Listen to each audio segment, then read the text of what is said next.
les réticences à l'encontre de ce vocable chargé négativement comme étant véhiculaire de l'athéisme. Et même, les gens doivent être libres à se déterminer en ce qui concerne la transcendance, en plus. Mais malheureusement, ça, nous n'y sommes pas encore arrivés. Alors, le point sur les médias, moi je veux assumer tous les manquements. Et je fais toujours mienne cette belle parole de François Mauriac qui disait « Ce n'est que du dedans qu'une jeune âme probe et intègre puisse aspirer au salut. » Le déni est toujours beaucoup plus facile que la remise en cause. C'est donc en soi, chez soi, dans sa famille propre, chez soi-même, qu'il faudrait voir les ressources pour pouvoir sortir d'une situation dont on est complice par l'inaction alors qu'on est en train de la dénoncer. Donc là, vous avez tout à fait raison. Et donc à ceux qui pleurnichent, de se faire entendre et de se faire valoir. C'est vrai. Alors, si l'allusion est faite à l'émission que votre serviteur anime, il vaut mieux ça je peux en parler. Pour ceux qui ne comprennent pas ce que j'ai dit, il vaut mieux laisser le puits avec son couvercle. Et en plus, il y a même un cahier des charges qui fait qu'on ne doit pas en principe réagir à l'actualité brûlante. Bien. Le reste, je le dirai en 2 mots, comme ça on aura peut-être une autre question ou d'autres questions. C'est qu'un bon journaliste est celui qui donne à penser et un mauvais journaliste est celui qui livre sa pensée. Or, en matière d'islam, les pensées sont toutes faites.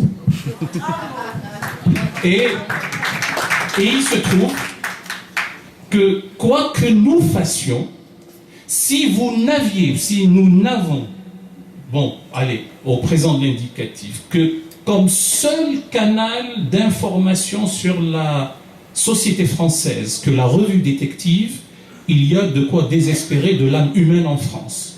Mutatis mutandis, on est dans la même situation quand on vous parlera systématiquement et d'une manière itérative, récurrente, de l'argent sale des intégristes, de l'islamisme, du terrorisme, de la burqa, du voile intégral, de Marianne voilée, des prières dans les rues, de halal, des piscines, de la virginité, de ceci, en disant que c'est ad nauseam, eh bien, c'est quoi que vous fassiez. Et j'ajoute un autre exemple, c'est que nous avions eu droit, pendant des années, aux heures de grande écoute, tour à tour, pas qu'une seule fois. D'un côté, ce qu'on appelle la grosse artillerie intellectuelle, et permettez-moi d'émettre de sérieuses réserves sur la dite artillerie. Et de l'autre, tour à tour, un judoka, un rugbyman, un basketteur, un rappeur et une lofteuse, pour parler de quoi? Pas de sport ou de musique ou de télé-réalité, mais pour parler de géostratégie, de théologie fine, de civilisation, de géopolitique. Et ceci a corroboré encore l'idée que être musulman, c'est être intrinsèquement, pardonnez-moi le terme, taré. Bon, alors, si on ajoute encore ceux qui, pour vendre leurs ouvrages, qui sont légers, et qui viennent eux aussi en rajouter sur leur propre tradition, eh bien, pour être, et même assurer le fait de revenir quelquefois, eh bien, ça donne l'idée que notre ami a décrit. À nous donc de nous insurger, et votre serviteur est le premier. Récupération du concept de laïcité par le Front National. Et penses-tu qu'il y a certaines pratiques de l'islam, peut-être des pratiques extrêmes, des pratiques non conventionnelles, qui contreviennent avec le principe de laïcité? Et donc, penses-tu que nous pourrions, pour remettre un peu... pour repartir sur le rôle qu'on pourrait jouer, est-ce qu'on pourrait jouer un rôle, nous, pour suggérer des solutions, être des passeurs, être des médiateurs, pour essayer de limiter un peu cette incompréhension vis-à-vis de l'islam?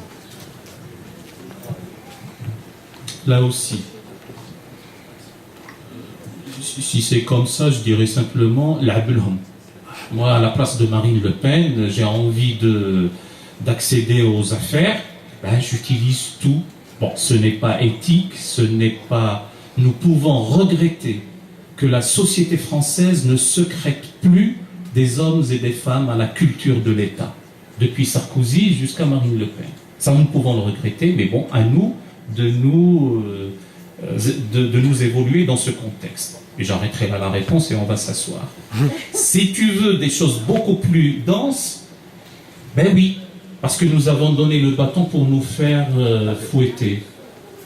Si nous avions étouffé ab ovo, dès l'œuf, l'histoire de deux fillettes à peine nubiles, qu'on a emmitouflées dans un foulard en compromettant leur scolarité, alors à supposer qu'il faille s'enchaîner à la référence scripturaire, chose qu'il ne faut pas faire. Et là, nous sommes d'accord. Eh bien, alors que les injonctions nombreuses et impérieuses quant à l'acquisition du savoir feront en sorte que cette affaire aurait dû être tranchée d'autorité, eh bien, de régression en régression, de démission en démission, d'atermoiement en atermoiement, d'abdication en abdication, nous nous sommes retrouvés avec des histoires du voile intégral et une loi du 15 mars 2004, etc. Et on va en avoir encore d'autres. Alors que la représentation nationale est monocolore, quasiment. Pour nous sommes dans un État laïque et la référence à la confession ne doit pas avoir lieu. Donc ça, d'une part. Maintenant, tu me dis, qu'est-ce qu'on fait? Qu'est-ce que nous devons faire, nous? Ben, témoigner d'abord, comme citoyens.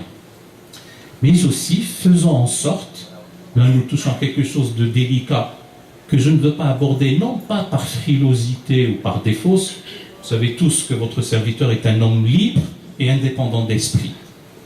Mais je ne le fais pas par égard à beaucoup de choses. Mais nous n'avons pas les hiérarques, les dignitaires, compétents, sérieux, engagés, intelligents, dignes, responsables pour ça. Au contraire. Et là, nous pouvons parler jusqu'à demain matin. Et là, je m'énerve. J'allais dire, je fais un peu de théâtre aussi. Parce que c'est important. Et nous sommes en train de dilapider des sommes énormes, englouties ailleurs, auprès de ceux qui, finalement, au lieu de dire une parole audible et qui nous fassent recouvrer notre dignité, nous enfoncent davantage. Et les exemples sont à l'infini. En tout cas, peuvent couvrir deux décennies.